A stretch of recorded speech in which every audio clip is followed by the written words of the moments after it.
আসসালামু আলাইকুম। আমি নিজে ব্যক্তিগতভাবে ধর্মীয় কোনো বিষয়ে কথা বলতে, বিশেষ করে পাবলিকলি কথা বলতে খুব একটা স্বাচ্ছন্দ্য বোধ করি না, আগ্রহ বোধ করি না।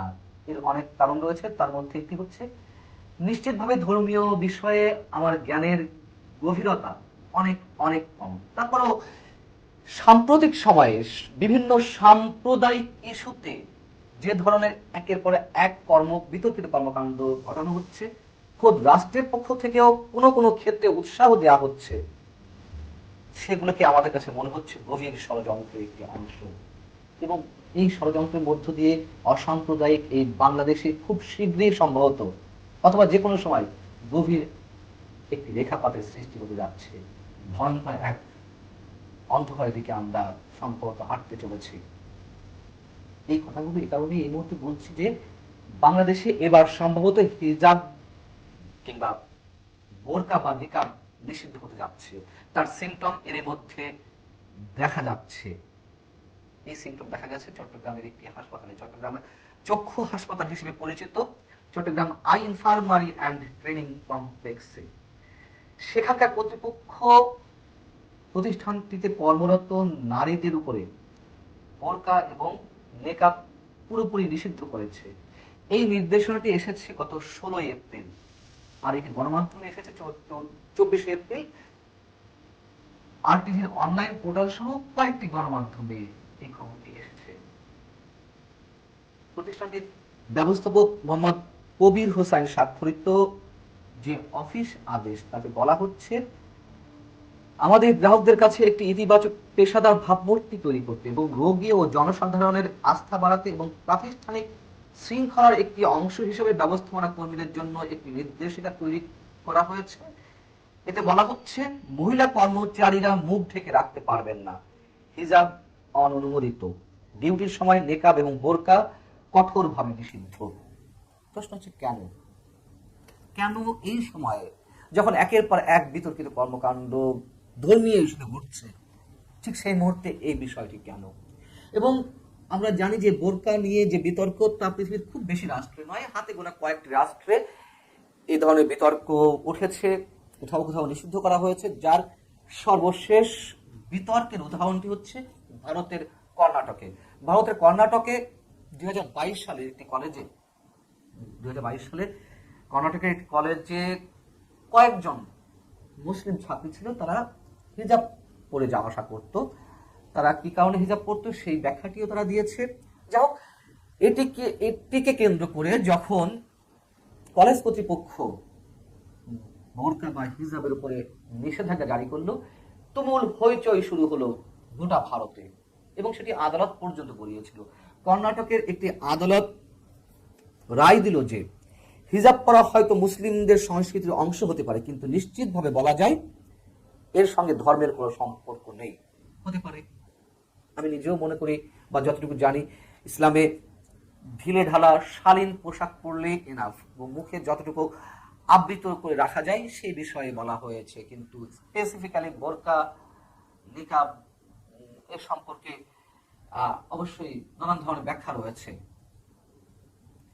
কিন্তু যখন এটিকে চ্যালেঞ্জ করা হলো, কর্ণাটকের আদালতের রায়টিকে চ্যালেঞ্জ করা হলো সুপ্রিম কোর্টে, তখন সুপ্রিম কোর্টের একটি বেঞ্চ বিভক্তি রায় দিয়েছিল। সেই বেঞ্চের বিচারপতিদের একজন বললেন, কর্ণাটকের বিচারকদের যে রায় সেটি বহাল রাখা হচ্ছে। আর আরেক বিচারপতি বললেন, হাইকোর্টের ওই আদেশ ভুল ছিল, হিজাব পরা ব্যক্তিগত পছন্দের বিষয়। এই কথার সঙ্গে আমি সম্পূর্ণ একমত। তার কারণ, পোশাকের ক্ষেত্রে মানুষের নীতি কিংবা নৈতিকতার বিষয়টি যেমন জড়িত, সে কি ধরনের পোশাক পরবে, ইচ্ছা অনিচ্ছার বিষয়টি জড়িত, ব্যক্তির স্বাধীনতার বিষয়টি জড়িত। তবে সেটি কোনো অবস্থাতেই অবশ্যই অশালীন পর্যায়ের কিছু নয়। যখন আমাদের দেশের প্রগতিশীল ব্যক্তিরা নারীদের ক্ষেত্রে কোনো আপত্তিজনক পোশাকের ক্ষেত্রে তারা বলেন যে এটি তার স্বাধীনতা, তাহলে কে বোরকা পরবে আর পরবে না, হিজাব পরবে আর পরবে না, সেটিও তো তার ব্যক্তিগত স্বাধীনতার বিষয়। যদি প্রতিষ্ঠানের ক্ষেত্রে বলেন যে প্রাতিষ্ঠানিক কিছু রুলস থাকতেই পারে, বিধিবিধান থাকতেই পারে অবশ্যই, কিন্তু শালীন ড্রেসের ক্ষেত্রে, পোশাকের ক্ষেত্রে কেন বিধিনিষেধ আসবে? এবং বোরকা, হ্যাঁ নিকাবের ক্ষেত্রে আসতে পারে, যেহেতু নিকাব পরে কে যাচ্ছে না যাচ্ছে এটি বোঝা যায় না, সেক্ষেত্রে অনেক ধরনের বিধিনিষেধ আরোপ করা হতেই পারে। কিন্তু হিজাব বা বোরকা আমার অফিসিয়াল ড্রেসের উপর যদি থাকে এবং রঙের সাথে মানানসই কিছু থাকে, সেক্ষেত্রে কেন এই ধরনের বিতর্কিত কর্মকাণ্ডের সৃষ্টি হবে বা নিষেধাজ্ঞা জারি করা হবে? আমার আশঙ্কার জায়গা এখানেই যে এটিকে কেন্দ্র করে নতুন করে বাংলাদেশে কিছু সৃষ্টি হতে যাচ্ছে কিনা বা কোনো নিষেধাজ্ঞা আরোপ হতে যাচ্ছে কিনা। একই সঙ্গে আরো একটি খবর আপনাদেরকে দিই, সেটি হচ্ছে যে তীব্র দাবদাহের কারণে, এই যে প্রচন্ড গরম, এর থেকে পরিত্রাণের জন্য ধর্মীয় বিশ্বাস থেকে মুসলিম সম্প্রদায়ের মানুষেরা দেশের বিভিন্ন স্থানে বিশেষ একটি নামাজ আদায় করছেন, সেটা হচ্ছে ইস্তিসকার নামাজ। এবং এই নামাজ ঢাকা বিশ্ববিদ্যালয়ের ইসলামিক স্টাডিজ বিভাগের শিক্ষার্থীরা এবং শিক্ষকরা বুধবার তারা আদায় করবেন হাজী মোহাম্মদ মহসিন হলের মাঠে, এমন ঘোষণা তারা দিয়েছিলেন। কিন্তু বিশ্ববিদ্যালয় কর্তৃপক্ষ এই নামাজে বাধা প্রদান করেছেন, তারা এটি অনুমতি দেননি।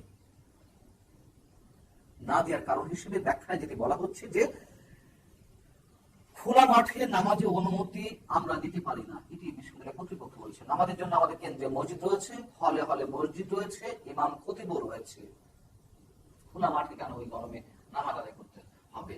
আমরা তাদের এই বক্তব্যটি যুক্তিসঙ্গত ভাবেই ধরতাম যদি কিনা এর আগে আরো অনেক ধরনের বিতর্কিত কর্মকাণ্ড ঘটানো না হতো। আমরা রমজান মাসে দেখলাম যে ইফতার মাহফিলের ক্ষেত্রে বিভিন্ন কলেজ ক্যাম্পাসে নিষেধাজ্ঞা জারি করা হলো, বিশ্ববিদ্যালয় ক্যাম্পাসে নিষেধাজ্ঞা জারি করা হলো। কেন?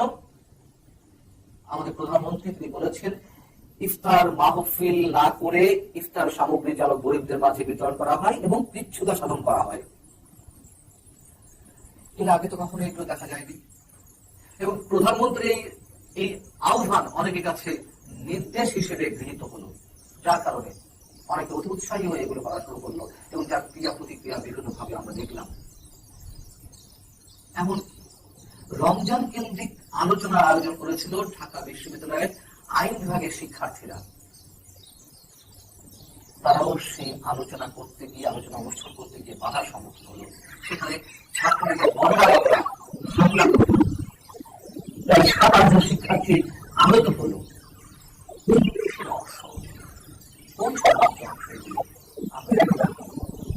এবং এ ধরনের চলছে। অনেকে বলছেন যে এগুলো আসলে ভারতের ইশারায় করা হচ্ছে, ভারতের ইন্ধনে করা হচ্ছে। বাংলাদেশের শিক্ষা ব্যবস্থাকে কেন্দ্র করে এই ধরনের বিতর্ক গড়ে উঠছে। সরকার এসব জানে না, কিন্তু অনেক ষড়যন্ত্র অবশ্যই সঙ্গে রয়েছে। কোন কোন ক্ষেত্রে ভারতের মূলধন, ভারতের নির্দেশনা কেউ কেউ যে বাস্তবায়ন করছে, এটিও নিশ্চয়ই অস্বীকার করা যায় না। তাকে বাংলাদেশের সামনে ভরসা